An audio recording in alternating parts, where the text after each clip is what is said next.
On today's episode, we're talking maintenance tips to keep your van running strong. Stay tuned. Hey everybody, Matt here for AVC and welcome back to the shop. Today, we're actually not in our shop. We're here at All Tech Automotive in Fort Collins, Colorado.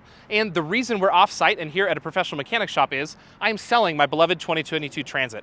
As you know, we're building up our 25 show vehicle, so it's time for this van to find a new family. And I thought this would be a good reason to talk about maintenance tips and how we can get the most out of our camper van. So let's step inside, let's hear from Pat, the owner, and we can hear about what we can do to keep these vans running strong. So I'm here with Pat, the owner of All Tech Automotive. And Pat, what does All Tech do? All Tech Automotive is a general automotive repair shop. We focus on all makes and models, primarily Asian and domestic. We do general mechanical repairs, so most things under the hood and underneath the car. And Pat, we're here at your west location. You have two locations? We do. We've got two locations in Fort Collins since 1991. So southwest Drake and Shields and northwest Timberline and Mulberry. Excellent. So today I'm actually selling my old shop vehicle here. Sad to see it go, but I wanted to bring it over to Pat's so that we could do a quick inspection, and we're almost at 30,000 miles, so we're just going to call this a 30,000 mile service. So Pat, what is involved in a 30,000 mile service? All right, so basically in a 30,000 mile service, the main item that you're going to be looking for is your oil change, oil and filter change, and then we're going to do a lot of inspections on the vehicle. So again, under the hood, check fluids, belts, and hoses. Under the car, check steering, suspension. We're going to check your differential and transmission fluids as well. If it's an all-wheel drive version, check the transfer case fluid. Sweet. All right. So not a whole lot of like flushes, swaps, anything like that. I guess it's kind of early in its life. It is. It's early in its life. Maybe at 30,000, maybe more. Primarily at 50 to 60,000, you'd be looking at some of those bigger fluid changes or swaps. Yeah. Yep. And then what kind of things do we really want to be looking for in the early life of our vehicle? So let's say, in this like first 50,000 miles, something like that. What are the things we want to do to this vehicle to make sure it's running smooth and and maintained well? Oil change is number one. You got to use the right quality, the best stuff that the factory recommends, and you want to change it early and keep it clean and full. Same with your battery connections. You want them clean and tight. Engine coolant, you're going to want clean and full. Those are the things that the user can check under the hood at all times and just make sure that they're always ready to go. Is there anything that you would recommend doing beyond what Ford recommends to maybe give it that little bit extra? You're a professional here, and that's what we're kind of looking for is like, what would you do to your van to make sure it's going to be that much extra? That's a great question. There are a couple things. So this van has a 3.5 liter EcoBoost, which is a turbocharged motor. And with that motor, you're going to want to run a high octane, high quality fuel, so like a 91 octane fuel. You're going to want to perform probably an annual gasoline direct induction service, which is going to be a carbon cleaning on the back of the valves. There are a couple services like that that are just now coming to light for gasoline direct injection vehicles. And we'll talk about those as we go along here.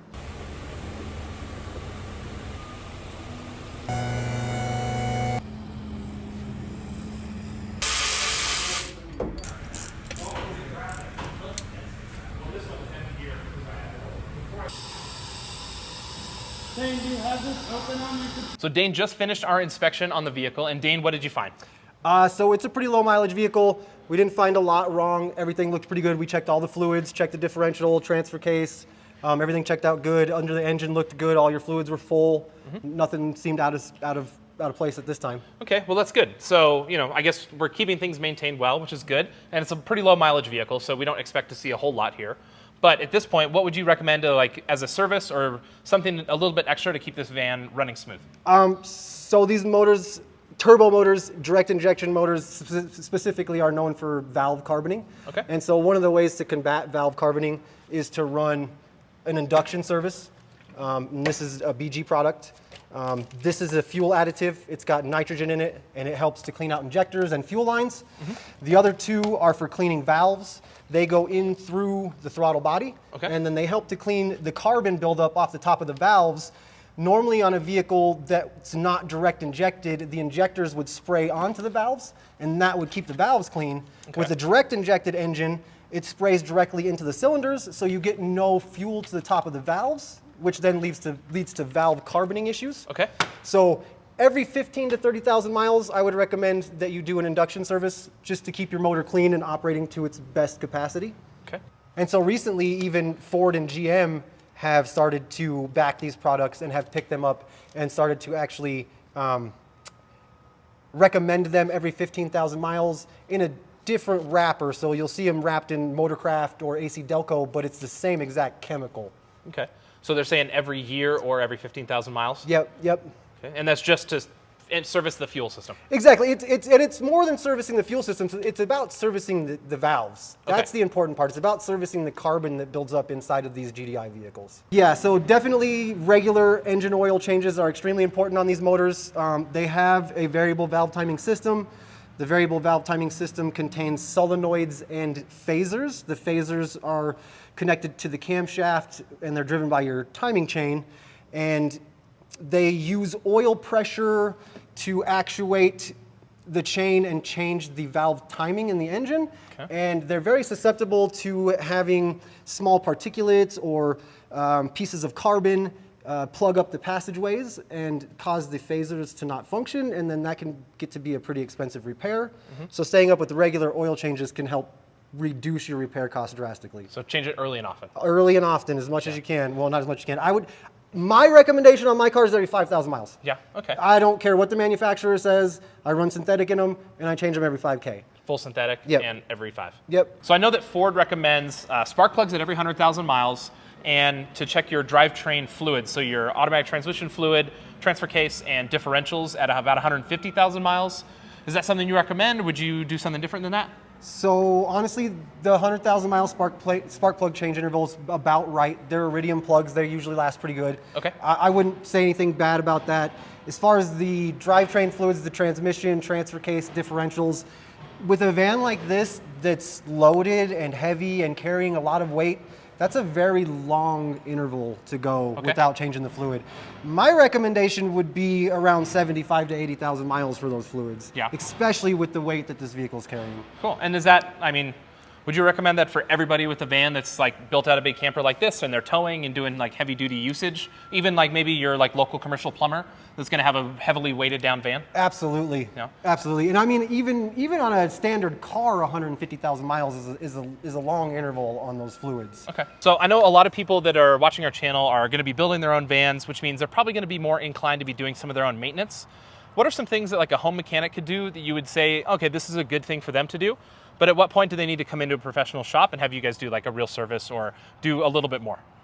Great question. So I think you're right. It's, in the van market, you probably have a lot of people that are inclined to be a little more on the do-it-yourself side, which is awesome. We fully support that, and I think everyone's going to have that list of services that need to be done, and at some point on that list, you're going to draw the line. What you're going to be comfortable doing yourself and what you're going to ask someone else to do for you. So the ones to start with, looking at doing yourself, obviously, when you fill gas, pull your dipstick for your engine oil. Check the fluid quality and the level.